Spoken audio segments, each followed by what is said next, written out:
Welcome to another episode of the Meter Cute interviews here on Meter and Mayhem. Today, I'm sitting down with Lynnell Edwards, who serves as Associate Programs Director for the Sena Jeter Naslund Karen Mon Graduate School of Writing at Spalding University, where she's faculty in poetry as well as book reviews editor for Good River Review. She lives in Louisville, Kentucky, and is a poet, writer, teacher, and the author of many collections of poetry, including This Great Green Valley from Broadstone Books, which came out in 2020.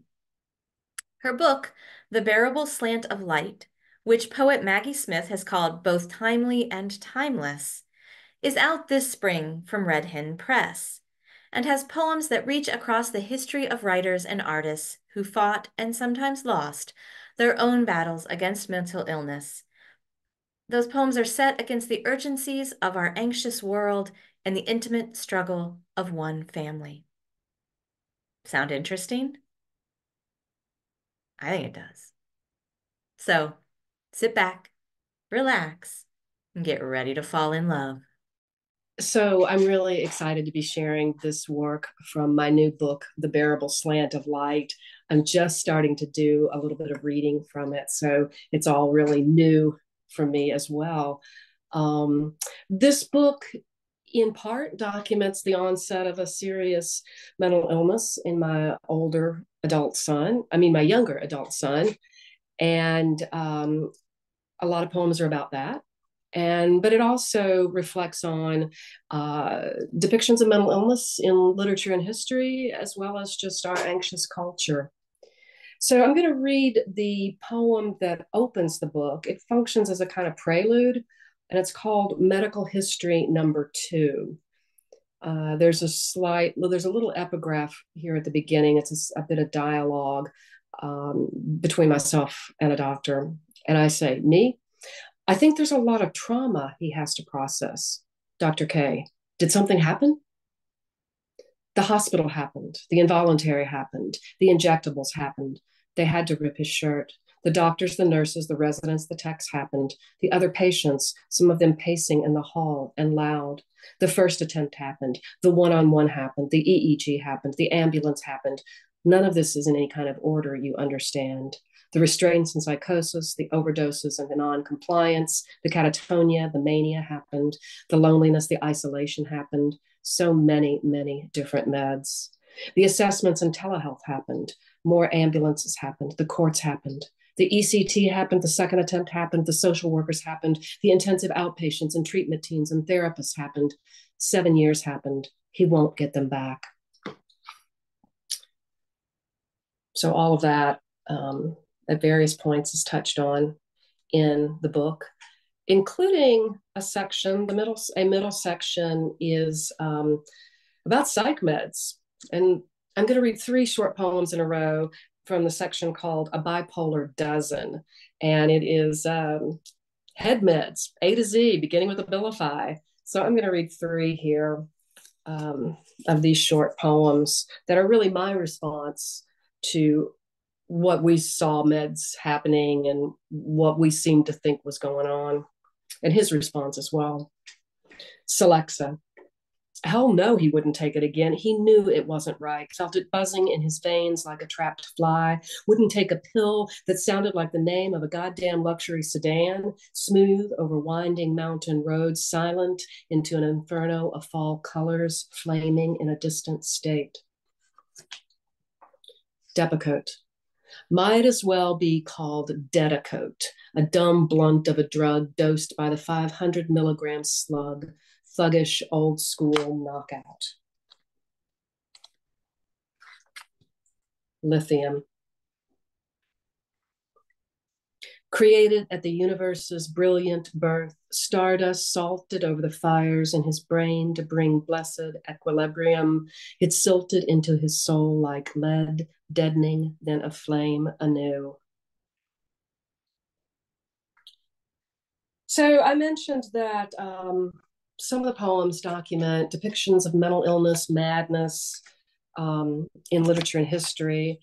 And I thought this poem would be interesting to read because it's not particularly a case of a depiction of mental illness so much as it is a kind of pathological society, and what certain kinds of oppression do to people, and particularly in light of the recent death of Alexei Navalny. This was inspired by the book Darkness at Noon, which is a lightly fictionalized account of the Moscow show trials um, in the early part of the 20th century. The main character is a man named Rubashov, who's a party man until he's not. What the record shows: interrogation lights and grim weather. The sun, when it does shine, throbs pale and late above the prison yard, and the defectors shuffling mules around the millstone. Cigarettes are in short supply, and your tooth aches. 6.5 steps across and back the span of your black tiled cell. The barred window, a blessing, a scrap of paper, nub of charcoal, appears twice a week, and you consider a new thesis. Citizen, this is a mistake. You begin to think yourself a singularity, yourself a self with unique purpose and resistance. In the hall at night, foot drag of the damned and the herald of hands drumming against steel doors, eyes pressed against the peepholes. The sentence ends when the dull thud of history punctuates the base of the brain. Citizen, the record shows oppositional activity, conversation with known agitators, deviance from party assignment, and a brandy toast lifted in a firelit study. Citizen, here are the letters from your student. Here the ticket stub, the flyer, the confession. Citizen, what say you? To the ode tapped on a metal pipe with the rim of your spectacles, thin rhythm insistent as a bird pecking at a nerve, we have instructed no reply. Comrade, are you there? Friend, what news? And another poem I'd like to read is called Near You Not Touching. And this is a poem that kind of blends some contemporary language and imagery the with the picture of Cordelia from King Lear.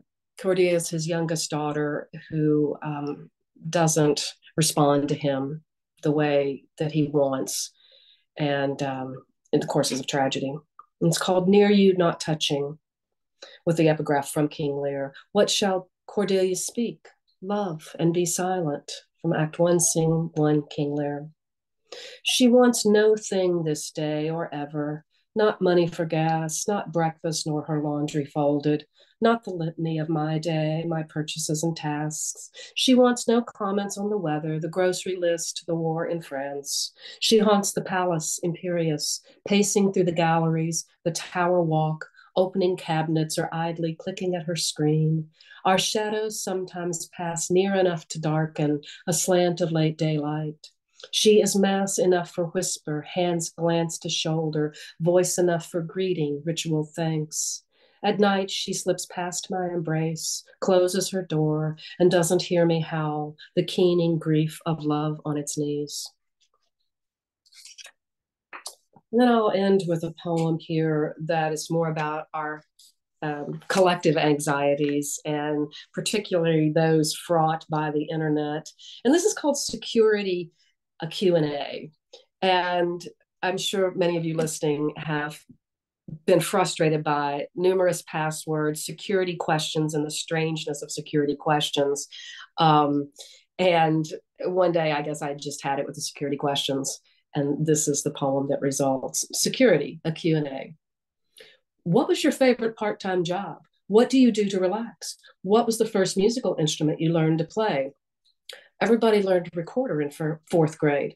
What is the name of one of your bridesmaids? That's getting a little personal, I think, and oddly specific. I had 4 bridesmaids. How do I choose?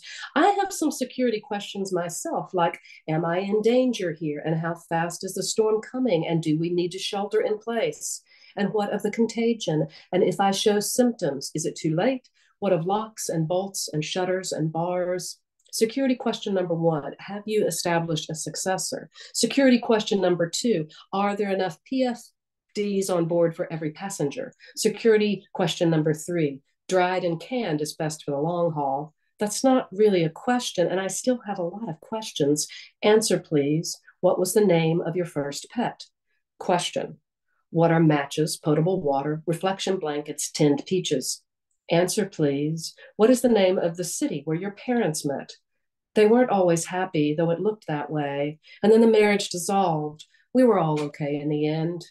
Answer, please. What was the name of your first car? What if I forget the code? The alarm will go off at the server and security will come. Will they have guns? Will you? After 3 attempts, you will be locked out. That sounds bad. What if I can't remember? Why didn't you write it down? Thank you.